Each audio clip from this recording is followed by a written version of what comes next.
Merdeka!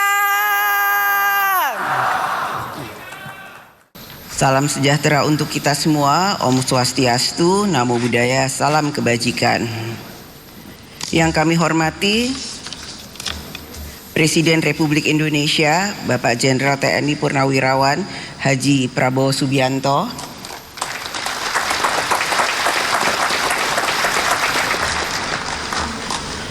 Yang kami hormati Wakil Presiden Republik Indonesia, Bapak Gibran Rakabuming. Yang kami hormati Ketua Majelis Permusyawaratan Rakyat Republik Indonesia, Bapak Haji Ahmad Muzani dan para Wakil Ketua MPR RI. Yang kami hormati para Wakil Ketua dan anggota DPR Republik Indonesia. Yang kami hormati Ketua Dewan Perwakilan Daerah Republik Indonesia, Bapak Dr. Honoris Causa Sultan Bahtiar Najamuddin. Dan para Wakil Ketua serta seluruh anggota DPD RI. Yang kami hormati Ketua Badan Pemeriksa Keuangan Republik Indonesia, Ibu Dr. Ismayatun. Beserta Wakil Ketua BPK RI dan para anggota BPK RI. Yang kami hormati Ketua Mahkamah Agung Republik Indonesia, Bapak Profesor Dr. Haji Sunarto dan para Wakil Ketua Mahkamah Agung RI. Yang kami hormati Ketua Mahkamah Konstitusi Republik Indonesia, Bapak Dr. Suhartoyo dan Wakil Ketua Mahkamah Konstitusi Republik Indonesia.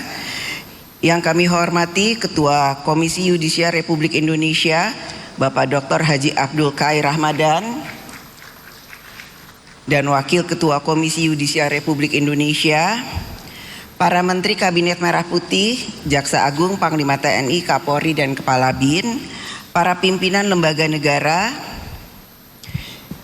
Yang kami hormati para Ketua Umum Partai-Partai Politik, Ketua Umum PDI Perjuangan, Ibu Profesor Dr. Hajah Megawati Soekarno Putri yang diwakili oleh saya sendiri.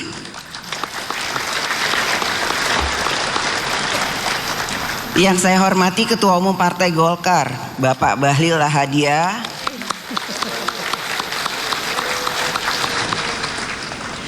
Yang saya hormati Ketua Umum Partai Gerindra, Bapak Jenderal TNI Haji Prabowo Subianto.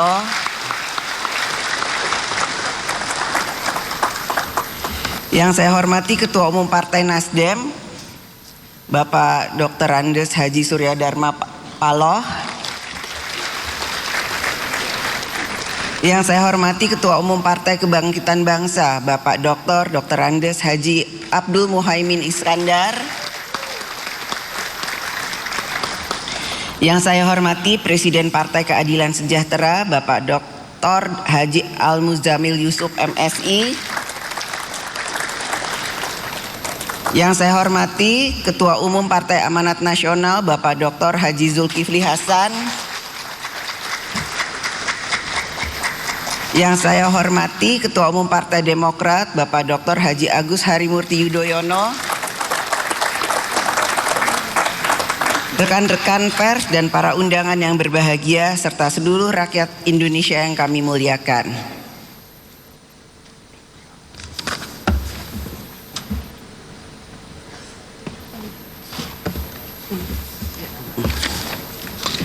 Berdasarkan catatan Jenderal DPR RI, telah hadir sebanyak 463 orang anggota yang terdiri atas seluruh unsur fraksi DPR RI sehingga quorum telah tercapai. Dan dengan mengucap Bismillahirrohmanirrohim, perkenankan kami selaku pimpinan Dewan membuka rapat paripurna DPR RI yang ke-1 masa persidangan pertama tahun sidang 2026-2027 hari Jumat tanggal 14 Agustus 2026 dan kami nyatakan dibuka dan terbuka untuk umum.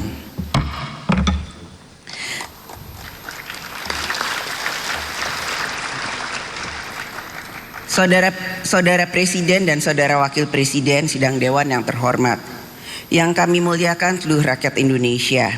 Sebelum memulai rapat paripurna hari ini, kami mempersilahkan Saudara M. Sarmuji SE MSI, anggota DPR RI dari fraksi Partai Golongan Karya untuk membacakan doa. Kami persilahkan.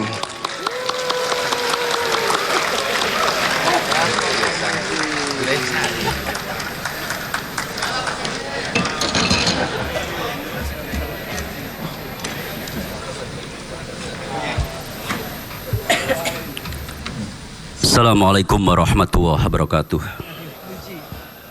Bismillahirrahmanirrahim.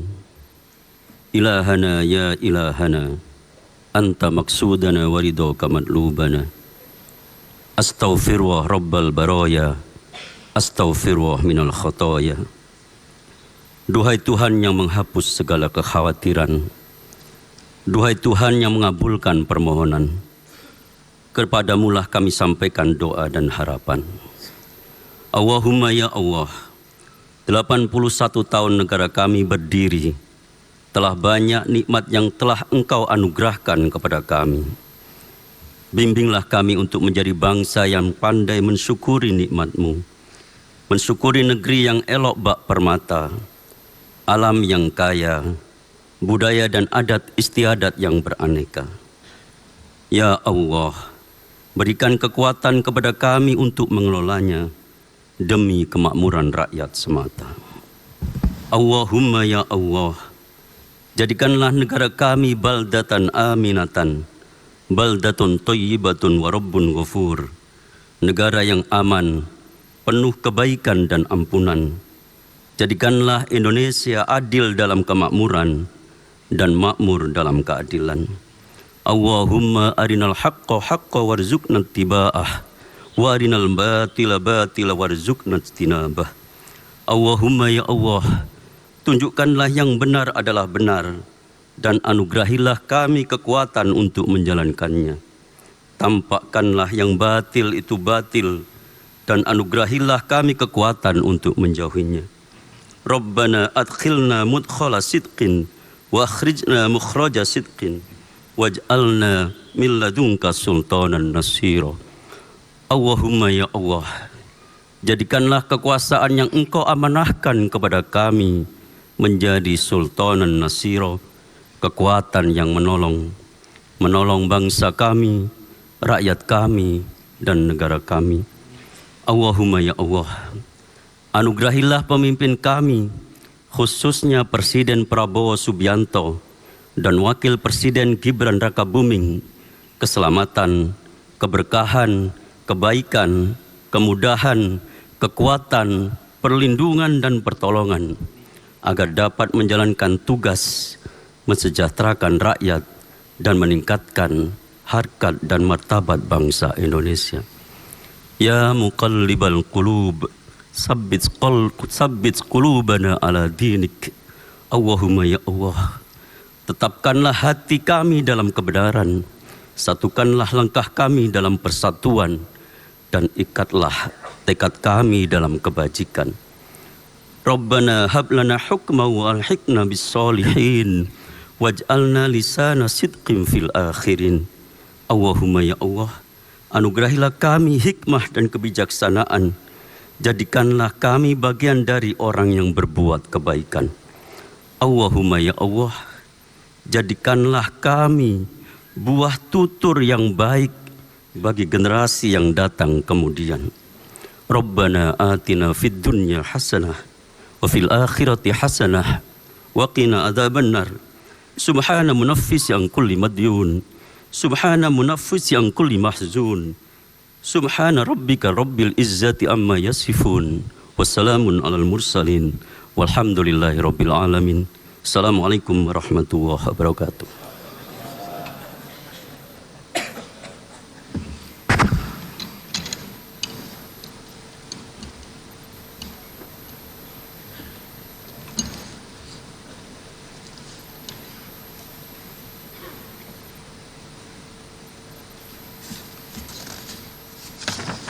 Terima kasih saya sampaikan kepada Saudara M. Sarmuji SEMSI yang telah menyampaikan doa. Semoga Allah Subhanahu wa Ta'ala, Tuhan yang Maha Esa, mengabulkan doa kita. Amin. Saudara Presiden dan Saudara Wakil Presiden Sidang Dewan yang terhormat, yang kami muliakan seluruh rakyat Indonesia. Rapat paripurna DPR RI pada siang hari ini memiliki dua agenda, yaitu pertama, pidato Ketua DPR RI dalam rangka pembukaan masa persidangan pertama tahun sidang 2026-2027. Kedua, pidato kenegaraan Presiden Republik Indonesia dalam rangka penyampaian keterangan pemerintah atas rancangan undang-undang tentang anggaran pendapatan dan belanja negara tahun anggaran 2027 beserta nota keuangan dan dokumen pendukungnya. Untuk itu, izinkan saya menyampaikan pidato pembukaan masa persidangan pertama tahun sidang 2026-2027 dari atas podium.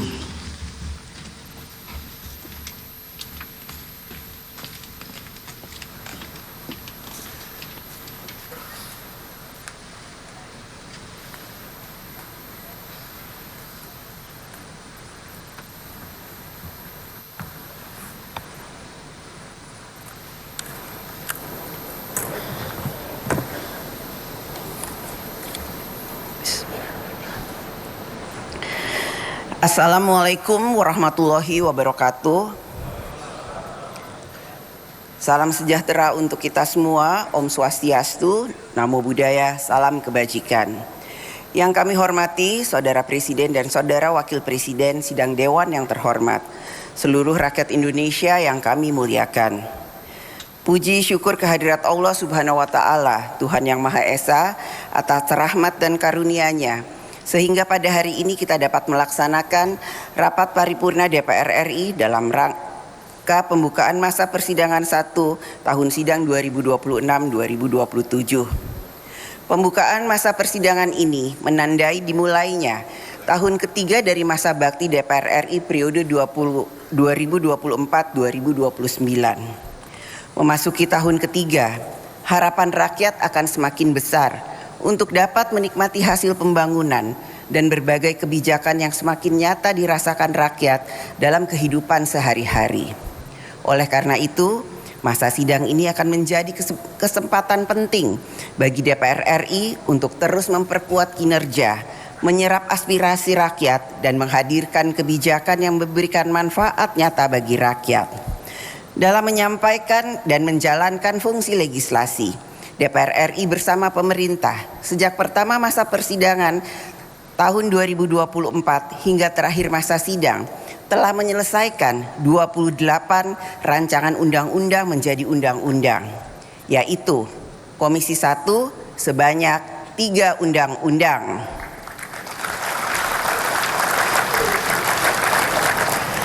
Komisi 2 sebanyak 10 undang-undang, Komisi 3 sebanyak 3 undang-undang,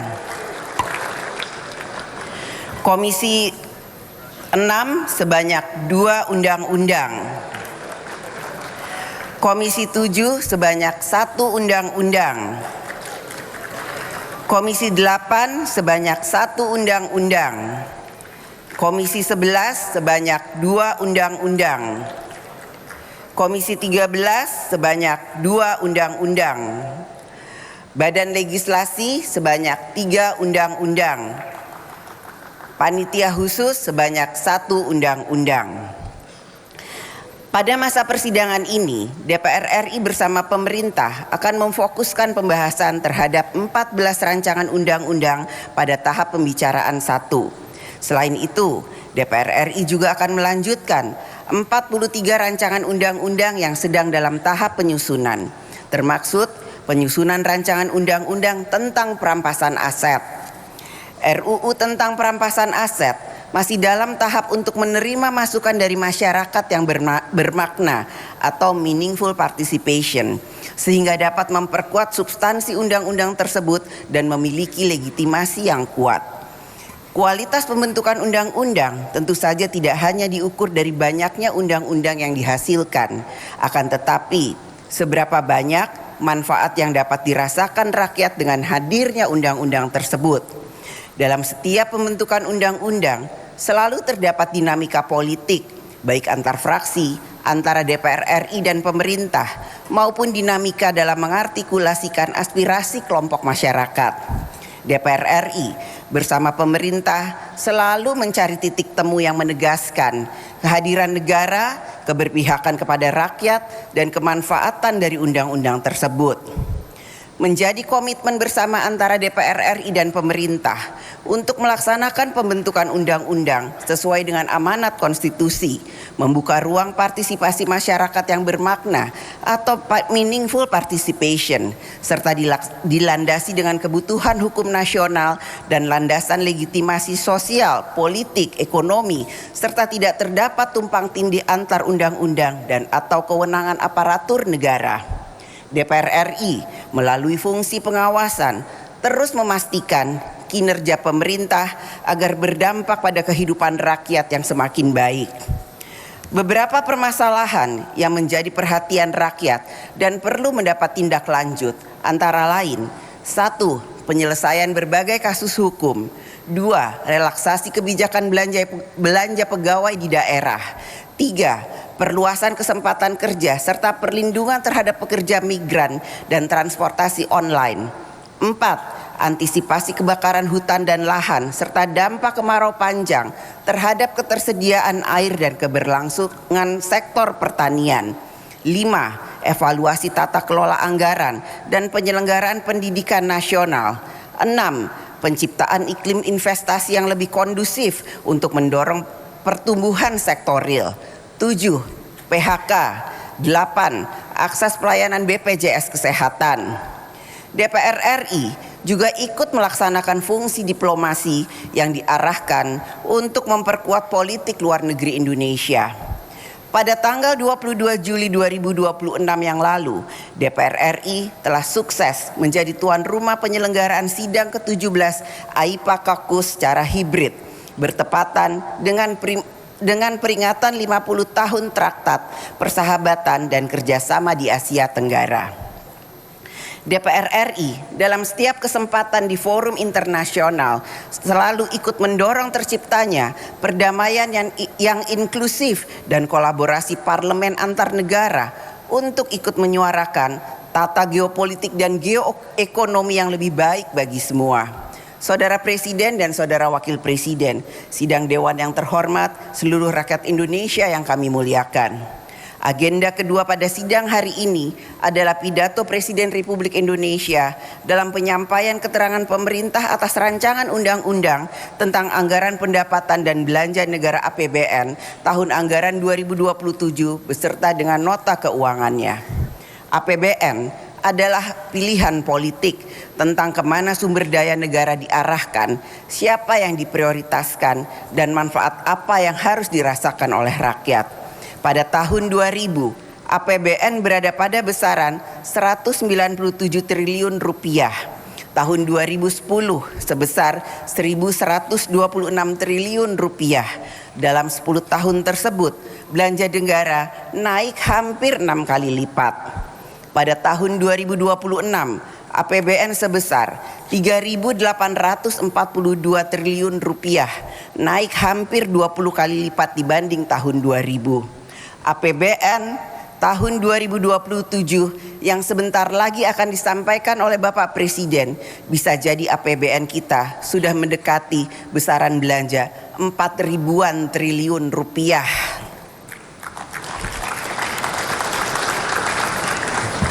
Mungkin tidak ada satupun di antara kita yang pernah melihat banyaknya uang sebesar hampir 4.000-an triliun rupiah.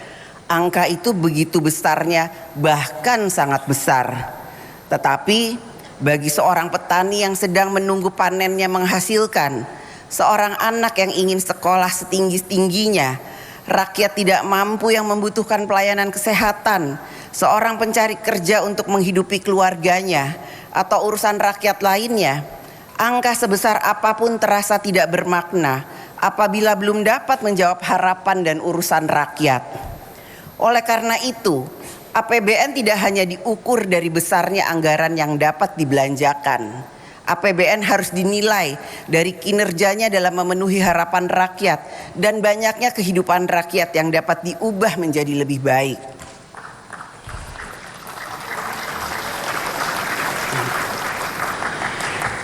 Tema kebijakan fiskal tahun 2027, tumbuh lebih tinggi, sejahtera lebih cepat, harus dimaknai sebagai komitmen untuk mempertemukan pertumbuhan dengan pemerataan, kemajuan ekonomi dengan keadilan sosial. Program kerja prioritas nasional tahun 2027 mulai dari kedaulatan pangan, kemandirian energi dan air, pendidikan, kesehatan, hilirisasi, infrastruktur dan perumahan, ekonomi kerakyatan dan desa, hingga penurunan kemiskinan harus dilaksanakan sebagai satu kesatuan politik pembangunan nasional.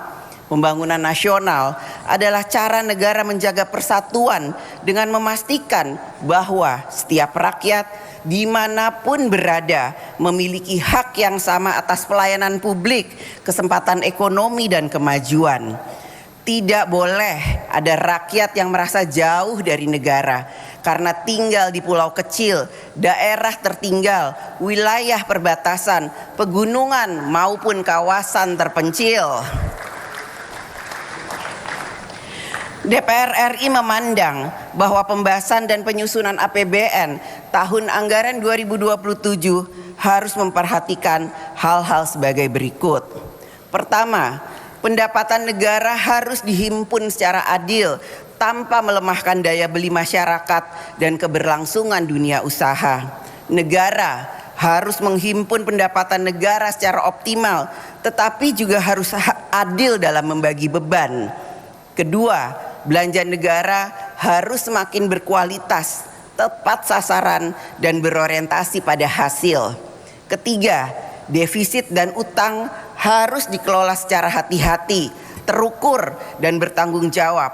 Setiap pembiayaan harus dilihat dari manfaat, resiko, dan bebannya bagi generasi mendatang. Kebijakan hari ini tidak boleh meninggalkan beban yang tidak adil bagi generasi yang akan datang. Keempat, transfer ke daerah harus benar-benar memperkuat pelayanan publik, ekonomi lokal, dan pemerataan pembangunan.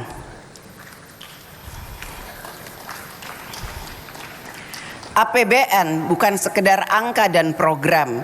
Bagi rakyat, yang diingat bukan besarnya angka dalam APBN, melainkan seberapa besar APBN mampu mengubah hidup rakyat menjadi lebih baik.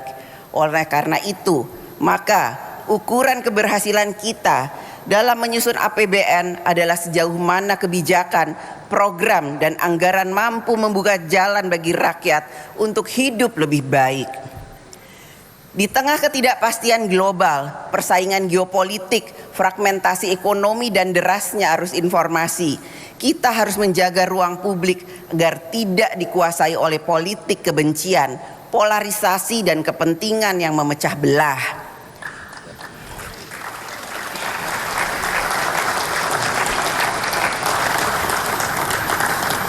Perkembangan ruang digital telah membuka ruang yang semakin luas bagi masyarakat untuk memperoleh informasi, menyampaikan aspirasi, dan memberikan kritik. Namun, derasnya arus informasi juga membawa tantangan tersendiri, yaitu berupa disinformasi, hoaks, serta konten yang dimanipulasi atau dilepaskan dari konteksnya, yang dapat memperuncing polarisasi dan mengaburkan batas antara kritik yang membangun dengan provokasi yang memecah belah.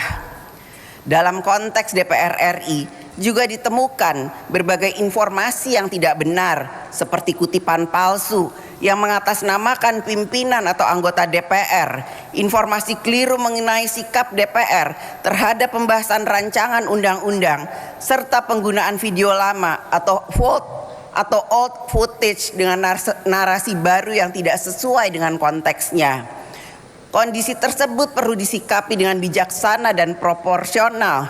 Kritik, aspirasi, dan pengawasan masyarakat merupakan bagian penting dari demokrasi yang harus kita hormati. Pada saat yang sama, informasi yang keliru perlu diluruskan secara cepat, terbuka, dan berdasarkan fakta. DPR RI dan rakyat tidak semestinya diposisikan sebagai dua pihak yang saling berhadapan, bahkan dipertentangkan.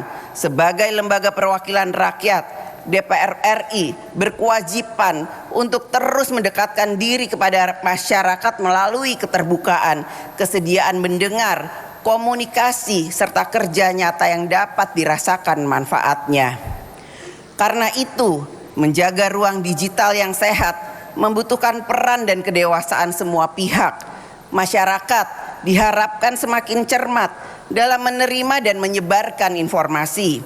Media dan platform digital harus semakin bertanggung jawab.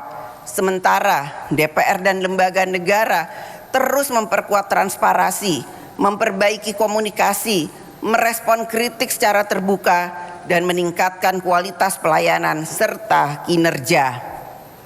Perbedaan politik adalah wajar dalam demokrasi. Kita boleh berbeda pandangan mengenai cara membangun negara. Namun, kita harus bersatu dalam tujuan melindungi rakyat, memperkuat kedaulatan, memajukan kesejahteraan, dan mewujudkan keadilan sosial. Persatuan juga menuntut adanya kepercayaan rakyat kepada institusi negara. Kepercayaan hanya dapat tumbuh apabila kebijakan negara dirasakan adil, pelayanan publik semakin baik, hukum ditegakkan, anggaran dikelola secara transparan, dan kekuasaan dijalankan sebagai amanah. Karena itu, tata kelola pemerintahan, pelayanan publik, pemberantasan korupsi, kepastian hukum, dan pengawasan yang efektif merupakan bagian yang tidak terpisahkan dari politik pembangunan dan politik anggaran negara dalam APBN tahun anggaran 2027. Marilah kita wujudkan APBN tahun anggaran 2027 sebagai instrumen politik pembangunan yang menghadirkan negara dalam kehidupan rakyat, memperkuat keberpihakan negara kepada rakyat, dan meningkatkan manfaat pembangunan bagi semua. Jangan pernah kita biarkan rakyat menunggu. Kita, DPR RI, pemerintah, lembaga-lembaga negara, TNI, Polri yang telah ditugaskan oleh rakyat haruslah bergotong royong, bekerja cepat, tepat, dan berdaya guna untuk rakyat. Saudara Presiden dan Saudara Wakil Presiden, sidang Dewan yang terhormat, seluruh rakyat Indonesia yang kami muliakan. Tanggal 17 Agustus 2026, Indonesia akan merayakan hari ulang tahun ke-81 tahun. Tema HUT ke-81 tahun kemerdekaan RI adalah Indonesia berdaulat, adil, dan makmur. Tema ini menegaskan kembali bahwa 81 tahun yang lalu ketika Indonesia menyatakan kemerdekaannya, kita bangsa Indonesia telah sampai ke depan pintu gerbang kemerdekaan negara Indonesia. 81 tahun kita telah melewati pintu gerbang kemerdekaan tersebut menuju negara Indonesia yang merdeka, bersatu, berdaulat, adil, dan makmur. 81 tahun telah silih berganti pemerintahan untuk mewujudkan cita-cita kemerdekaan bangsa Indonesia. Setiap pemerintahan akan meninggalkan warisannya masing-masing. Warisan itu bukan sekedar deretan kebijakan atau pembangunan fisik, melainkan jejak nilai, keputusan, dan pengabdian yang akan dikenang oleh sejarah. Apa warisan kita bagi masa depan Indonesia? Seiring berjalannya waktu, generasi-generasi peneruslah yang akan menguji nilai sejati dari setiap warisan tersebut. Mereka akan menilai apakah langkah-langkah yang diambil benar-benar membawa bangsa Indonesia semakin dekat kepada cita-cita kemerdekaan, menghadirkan keadilan, kesejahteraan, persatuan, dan martabat bagi seluruh rakyat Indonesia.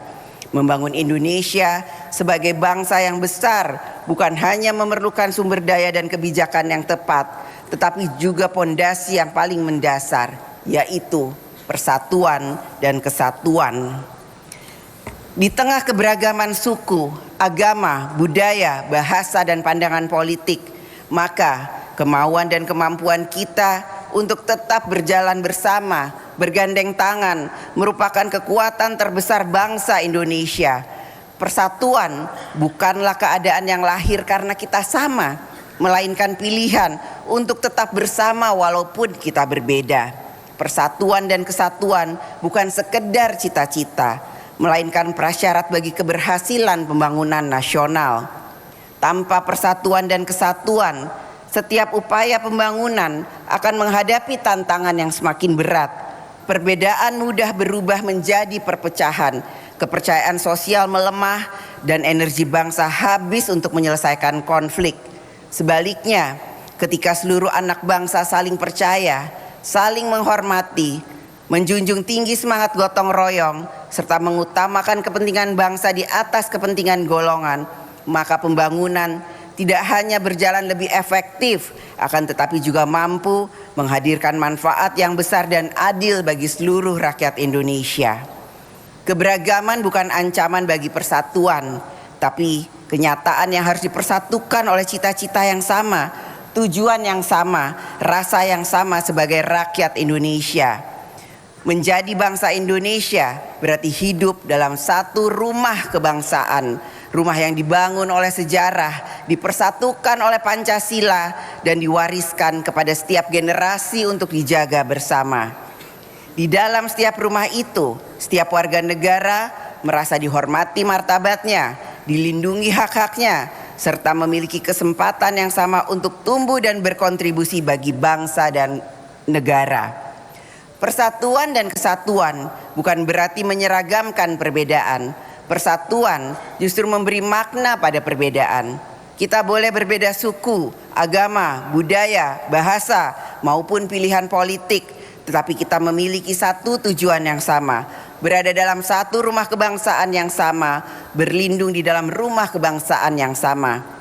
Dengan rasa tanggung jawab kebangsaan yang demikian, maka apapun perbedaan yang kita miliki tidak akan pernah dari kita yang akan merusak rumah kita bersama. Apabila kita merasa ikut memiliki rumah kebangsaan Indonesia, maka pastilah kita akan merawatnya dengan sebaik-baiknya. Sejarah juga mengajarkan bahwa tidak ada persatuan dan kesatuan bangsa yang akan tetap kokoh hanya karena diwariskan. Persatuan harus tetap dipelihara, diperkuat, dan diwujudkan dalam kehidupan sehari-hari. Tanggung jawab untuk merawat persatuan berada di pundak seluruh anak bangsa, terlebih lagi berada pada penyelenggara negara. Setiap kebijakan, setiap keputusan, dan setiap tindakan harus memperkuat keyakinan rakyat bahwa Indonesia adalah rumah bersama, rumah kita, tempat bagi setiap rakyat hidup tentram dan sejahtera. Selama keyakinan itu tetap terjaga, maka persatuan dan kesatuan Indonesia akan tetap kokoh sebagai fondasi bagi Indonesia yang maju, berdaulat, dan bermartabat. 81 tahun yang lalu, bangsa Indonesia membuka pintu gerbang kemerdekaan dan memasuki pintu gerbang itu. Sejak saat itu, perjalanan panjang terus kita tempuh untuk mewujudkan cita-cita Indonesia yang berdaulat, adil, dan makmur. Kini, tanggung jawab itu berada di tangan kita semua, DPR RI, pemerintah, seluruh lembaga negara, dan seluruh rakyat Indonesia memiliki amanah yang sama, memastikan setiap langkah, kebijakan, dan setiap ikhtiar benar-benar mendekatkan bangsa dan negara kepada cita-cita kita bersama untuk bangsa dan negara, untuk Indonesia.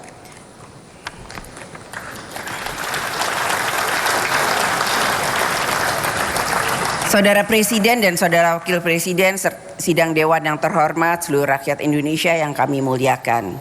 Dengan mengucapkan Bismillahirrahmanirrahim atas nama pimpinan DPR RI, dengan ini saya mengumumkan kepada seluruh rakyat Indonesia bahwa masa persidangan 1 tahun sidang 2026-2027 dimulai sejak hari Jumat 14 Agustus 2026 sampai dengan Kamis 8 Oktober 2026. Marilah kita DPR RI pada masa persidangan 1 ini dapat menghasilkan kebijakan-kebijakan negara yang dapat melindungi rakyat, mensejahterakan rakyat, mencerdaskan rakyat, dan ikut serta dalam membangun tatanan dunia yang lebih baik. Kepada anggota Dewan yang terhormat, selamat bekerja memperjuangkan kesejahteraan rakyat. Semoga Allah Subhanahu wa Ta'ala, Tuhan yang Maha Esa, memberikan rahmat dan bimbingannya kepada kita semua. Terima kasih. Dirgahayu Republik Indonesia. Wassalamualaikum warahmatullahi wabarakatuh. Om Santi, Santi, Santi Om. Namo Buddhaya. Salam kebajikan. Merdeka!